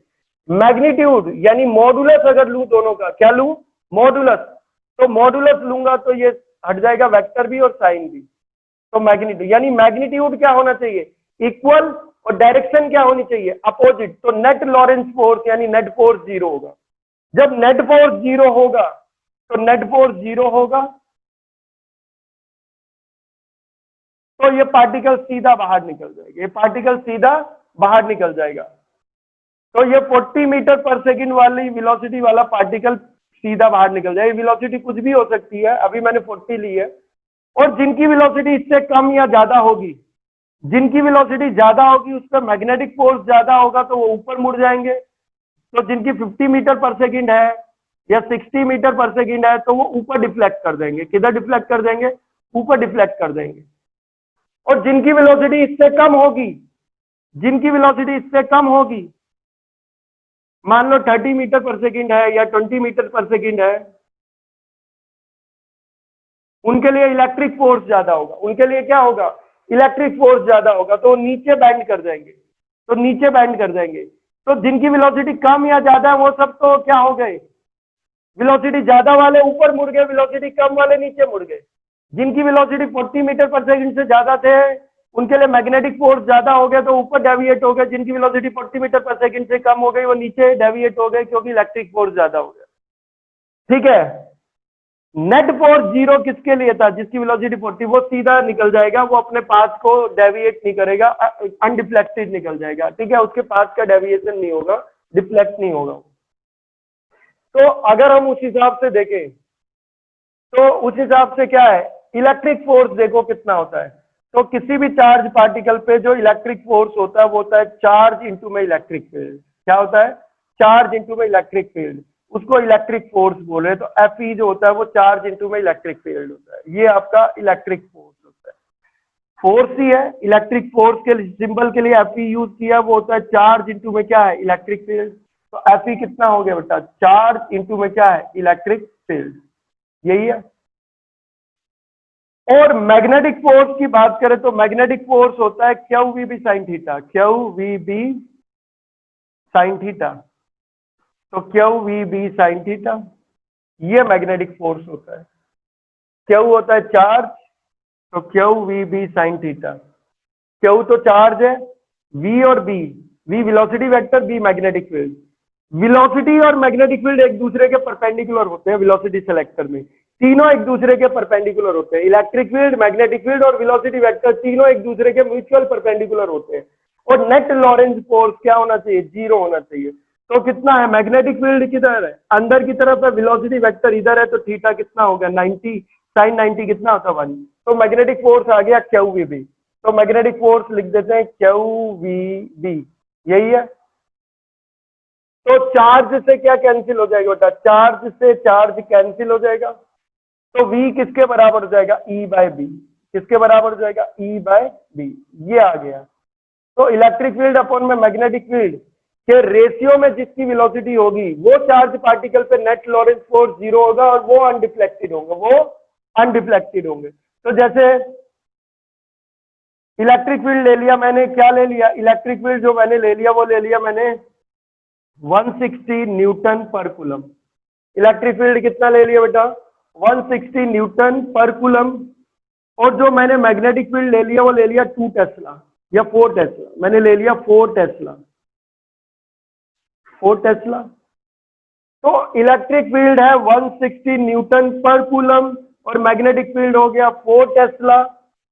तो ध्यान देना, तो E/B का जो रेशियो आएगा वो कितना आएगा, देखते हैं वो। तो V इक्वल टू E/B के रेशियो में होता है, तो E कितना है 160, B कितना है 4, तो ये आ जाएगा 40 मीटर पर सेकेंड। तो जिन चार्ज पार्टिकल की वेलोसिटी 40 मीटर पर सेकेंड होगी उन पे नेट लॉरेंस फोर्स क्या होगा, 0 होगा, और वो अनडिफ्लेक्टेड सीधे इधर से एंटर करेंगे, इधर से निकल जाएंगे। और ये कोई भी पार्टिकल हो, चाहे ये अल्फा हो, चाहे ये प्रोटॉन हो, चाहे कोई भी पार्टिकल हो, इनके मास पे डिपेंड नहीं करेगी, इनके मास से कोई लेना देना नहीं है, इनके चार्ज से कोई लेना देना नहीं है। यानी ये जो जिस वेलोसिटी को हम फिल्टर कर रहे हैं उसका मास से कोई लेना देना नहीं है, इसीलिए इसको वेलोसिटी सेलेक्टर या वेलोसिटी फिल्टर बोलते हैं। जिस वेलोसिटी को हम सेलेक्ट कर रहे हैं, फिल्टर कर रहे हैं, जिस वेलोसिटी के पार्टिकल्स को हम सेलेक्ट कर रहे हैं या फिल्टर कर रहे हैं, उन पार्टिकल्स का मास कुछ भी हो, उन पार्टिकल पे चार्ज कुछ भी हो, उससे कोई लेना देना नहीं है। बस जो जिनको भी आपको फिल्टर करना है, जिन पे नेट लॉरेंस फोर्स 0 करना है, जैसे मुझे ये 40 मीटर पर सेकंड वाले नहीं फिल्टर करने, कोई और वाले फिल्टर करने हैं, मान लो 60 वाले फिल्टर करने हैं, 60 मीटर पर सेकंड वाले पार्टिकल्स को सबको अलग करना है, बाकी सबको अंदर रख देना है, कंटेनर के अंदर रह जाए सब, सिर्फ कौन से बाहर निकल के आए, जिनकी वेलोसिटी 60 मीटर पर सेकंड है, जिनकी वेलोसिटी 60 मीटर पर सेकंड है। तो मैं एक काम कर सकता हूं, तब मैं इलेक्ट्रिक फील्ड या मैग्नेटिक फील्ड बदल सकता हूं। मान लो तब मैंने इलेक्ट्रिक फील्ड ले लिया 120 न्यूटन और मैग्नेटिक फील्ड ले लिया 2 टेस्ला, तो इलेक्ट्रिक फील्ड 120 न्यूटन पर कूलम, इलेक्ट्रिक फील्ड 120 न्यूटन पर कूलम और मैग्नेटिक फील्ड 2 टेस्ला, तो कितना हो जाएगा बेटा, E/B के रेशियो में इलेक्ट्रिक वेलोसिटी आएगी। इलेक्ट्रिक फील्ड कितना है 120, मैग्नेटिक फील्ड कितना है 2, तो कितना हो जाएगा 60 मीटर पर सेकेंड। तो जिन पार्टिकल की वेलोसिटी 60 मीटर पर सेकेंड होगी उन पे नेट लॉरेंस फोर्स कितना होगा, उन पे नेट लॉरेंस फोर्स 0 होगा, तो वो अपना पाथ चेंज नहीं करेंगे, वो अनडिफ्लेक्टेड सीधे बाहर निकल जाएंगे होल से, चाहे उनका मास कुछ भी हो, चाहे उन पे चार्ज कुछ भी हो, चाहे वो अल्फा पार्टिकल हो, चाहे वो बीटा पार्टिकल हो, जिन सब की कोई भी पार्टिकल जिसकी वेलोसिटी 60 मीटर पर सेकेंड हो, कोई भी चार्ज पार्टिकल जिसकी वेलोसिटी 60 मीटर पर सेकेंड हो, ठीक है, वो सब बाहर निकल जाएंगे, चाहे वो अल्फा हो, चाहे वो बीटा हो, ठीक है, चाहे वो प्रोटॉन हो, उनसे मास से और उनके चार्ज से कोई लेना देना नहीं है। बाकी क्या होगा, बाकी क्या होगा, किसी पे मैग्नेटिक फोर्स ज्यादा लगेगा तो ऊपर की तरफ डिफ्लेक्ट कर जाएगा, किसी पे इलेक्ट्रिक फोर्स ज्यादा होगा तो नीचे की तरफ डिफ्लेक्ट कर जाएगा, बाकी वेलोसिटी वाले इसके अंदर डिफ्लेक्ट कर जाएंगे और बाहर जो निकल जाएंगे, बाहर जो वेलोसिटी आपको मिलेगी, जो भी पार्टिकल आपको बाहर मिलेंगे वो E/B की रेशियो वाली वेलोसिटी में मिलेंगे, E/B के रेशियो वाली वेलोसिटी में मिलेंगे, इसे वेलोसिटी सेलेक्टर बोलते हैं। ये 3 नंबर का वैसे टॉपिक है, वैसे तो आज तक ये आया नहीं बेटा, कभी भी ये आया नहीं आज तक, ठीक है, पर आपको ये पता होना चाहिए, ठीक है, वेलोसिटी सेलेक्टर का कोई बहुत इसमें मेन वो नहीं था, इसमें जो बेसिक कॉन्सेप्ट है कोई बहुत बड़ी चीज नहीं थी, यानी इसमें जो पॉइंट याद रखने हैं कुल मिला के 4-5 पॉइंट याद रखने हैं कि भाई इसके अंदर एक ऐसा कंटेनर होता है जिसके अंदर दोनों ही फील्ड होते हैं, magnetic field as well as electric field, और दोनों फील्ड एक दूसरे के परपेंडिकुलर होते हैं, यानी क्रॉस फील्ड होते हैं। क्या होते हैं, cross field. Magnetic field, electric field एक दूसरे के परपेंडिकुलर होते हैं। इनमें दो होल होते हैं आमने सामने, एक होल में से चार्ज पार्टिकल की बीम जाती है और दूसरे होल में से चार्ज पार्टिकल की बीम निकलती है। जिन चार्ज पार्टिकल पे नेट लॉरेंस फोर्स 0 होता है, वो तो उनका पाथ तो अनडिफ्लेक्टेड रहता है, तो वो तो बाहर निकल जाते हैं, चाहे उनका मास कुछ भी हो, चाहे उनका चार्ज कुछ भी हो, वो कोई भी पार्टिकल अल्फा बीटा, ठीक है, और आपका प्रोटॉन। लेकिन जिन पे नेट लॉरेंस फोर्स 0 नहीं होगा, तो या तो उनका पाथ क्या हो जाता है, डिफ्लेक्ट हो जाता है, कर्व पाथ में हो जाते हैं, स्ट्रेट लाइन पाथ में नहीं रहते, मुड़ जाते हैं, या तो ऊपर की तरफ डिफ्लेक्ट कर जाएंगे या तो नीचे की तरफ डिफ्लेक्ट कर जाएंगे। अगर वेलोसिटी ज्यादा होगी तो ऊपर डिफ्लेक्ट कर जाएंगे, वेलोसिटी कम होगी तो नीचे डिफ्लेक्ट कर जाएंगे, वेलोसिटी कम होगी तो इलेक्ट्रिक फील्ड की तरफ डिफ्लेक्ट कर जाएंगे, और वेलोसिटी ज्यादा होगी तो इलेक्ट्रिक फील्ड के अपोजिट डिफ्लेक्ट कर जाएंगे। तो यानी सीधी सी बात है, जो लॉरेंज फोर्स था वो याद करो, वो था इलेक्ट्रिक फोर्स और मैग्नेटिक फोर्स का वेक्टर सम, ना कि अलजेब्रिक सम, वेक्टर सम। और नेट लॉरेंस फोर्स जिन पे 0 होगा, नेट लॉरेंस फोर्स 0 जब ही होगा, मैंने बताया, जब इलेक्ट्रिक फोर्स और मैग्नेटिक फोर्स चार्ज पार्टिकल पे मैग्नीट्यूड में इक्वल होंगे, डायरेक्शन में अपोजिट होंगे। मैग्नीट्यूड में इक्वल होंगे, डायरेक्शन में अपोजिट होंगे। इलेक्ट्रिक फोर्स हमने देखा था, इलेक्ट्रिक फोर्स होता था चार्ज इनटू में इलेक्ट्रिक फील्ड, और मैग्नेटिक फोर्स होता था tau v B sine theta.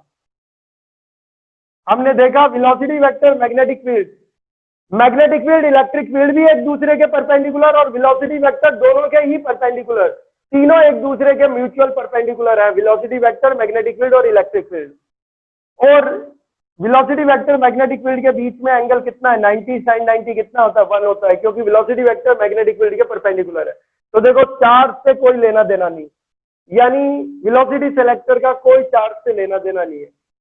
Charge चाहे कुछ भी हो पार्टिकल पे, चाहे चार्ज कम हो चाहे चार्ज ज्यादा हो, जिन पार्टिकल की वेलोसिटी सेम होगी उनको बाहर निकाल देगा, E बाय बी का रेशियो आ जाएगा, ये वेलोसिटी हो गई। और जिस भी वेलोसिटी के पार्टिकल को आपको सेलेक्ट करना, उस हिसाब से आप अपना इलेक्ट्रिक और मैग्नेटिक फील्ड सेट कर दो। मान लो मैंने इलेक्ट्रिक फील्ड सेट कर दिया, कितना कर दिया मैंने कर दिया 20 न्यूटन पर कूलम, और मैंने मैग्नेटिक फील्ड सेट कर दिया, कितना कर दिया, 4 टेस्ला कर दिया। तो आपको पता है, यूनिट तो छोड़ दो, तो 20/4 यानी क्या आ गया, 5 मीटर पर सेकेंड। तो जिन भी चार्ज पार्टिकल की वेलोसिटी 5 मीटर पर सेकेंड होगी, वही चार्ज पार्टिकल अनडिफ्लेक्टेड बाहर निकलेंगे। बाकी जिनकी ज्यादा होगी वो इलेक्ट्रिक फील्ड की तरफ मुड़ जाएंगे, जिनकी कम होगी वो इलेक्ट्रिक फील्ड के अपोजिट मुड़ जाएंगे, तो वो कंटेनर के अंदर रह जाएंगे। कंटेनर के बाहर वही निकलेंगे जिनकी वेलोसिटी E बाय बी के रेशियो में होगी, यानी वो चार्ज पार्टिकल अनडिफ्लेक्टेड होंगे, वो चार्ज पार्टिकल कंटेनर से बाहर निकलेंगे, सेलेक्टर से बाहर निकलेंगे, जिन पे नेट लॉरेंस फोर्स 0 होगा। अब बेटा इसमें 2 टॉपिक रह गए हैं आज वाली क्लास के बाद। एक इसमें रह गया, साइक्लोट्रॉन तो कट गया है तो उसकी बात ही खत्म, वो पूरा ही कट गया है, ठीक है। 2 टॉपिक रह गए, एक हेलिकल पाथ रह गया चार्ज पार्टिकल का, और एक टोरॉइड रह गया। बस ये अगली क्लास में 2 टॉपिक खत्म, ये चैप्टर खत्म हो जाएगा, ठीक है। आया सबको समझ बेटा? यस चलो ठीक है, फिर को कोई दिक्कत बेटा? हेलो, किसी को कोई दिक्कत बेटा? सर हाँ सर, जैसे 60 मीटर पर सेकंड वाली वेलोसिटी वाले स्टेट में जाएंगे, तो जो 59 होंगे वो डिफ्लेक्ट होंगे। 59 वाला, जैसे 61 वाला ज्यादा वेलोसिटी वाला तो इलेक्ट्रिक फील्ड की तरफ घूम जाएगा, और कम वाला उसके अपोजिट घूम जाएगा, ऊपर मुड़ जाएगा।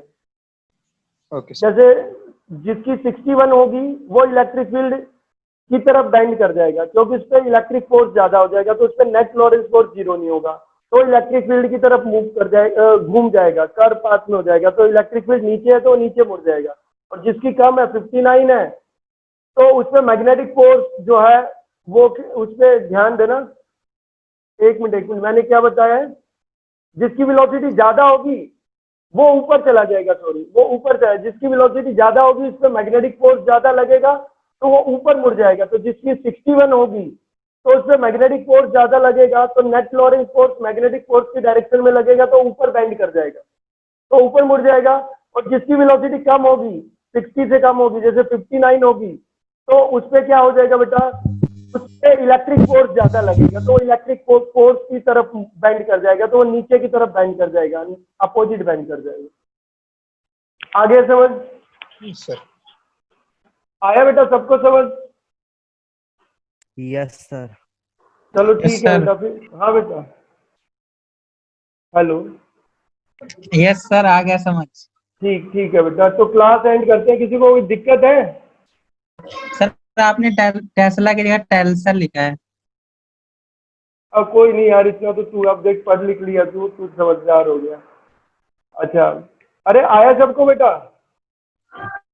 Yes sir. ठीक है, फिर क्लास एंड करते हैं। सर